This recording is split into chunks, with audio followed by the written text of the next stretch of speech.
Sir ఇప్పుడే JTWC నుండి ఒక హై సైక్లోన్ అలర్ట్ వచ్చింది. ఏంటది?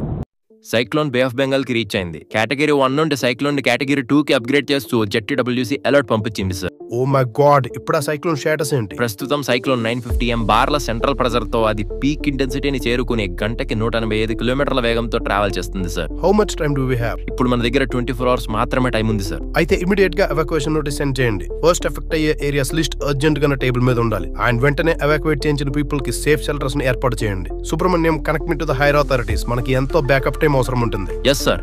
ఒక పక్క ఎవాక్యుయేషన్ జరుగుతుంటుంది. లోతట్టు ప్రాంతాల్లో ఉండే ప్రజలు ఒక్కో గ్రామంగా సేఫ్ షెల్టర్స్ కి వెళ్తున్నారు. ఆ రోజు రాత్రి విశాఖపట్నం మొత్తం ఎంతో నిశ్శబ్దం. ఇప్పుడు ప్రశాంతతను సూచించే ఈ నిశ్శబ్దం ఈసారి ఎంతో భయాన్ని సూచిస్తుంది. అందరూ తమ తమ రేడియోలను, టీవీలను దగ్గర పెట్టుకుని తుఫాను హెచ్చరికలు వింటున్నారు. ఆ నిశ్శబ్దం ఏదో పెద్ద ప్రళయానికి సూచనలా ఉంది. సరిగ్గా అప్పుడే ఎవ్వరూ ఊహించని మరో సంఘటన చోటు చేసుకుంది. పార్ట్ 4 కోసం సబ్స్క్రైబ్ చేసుకోండి.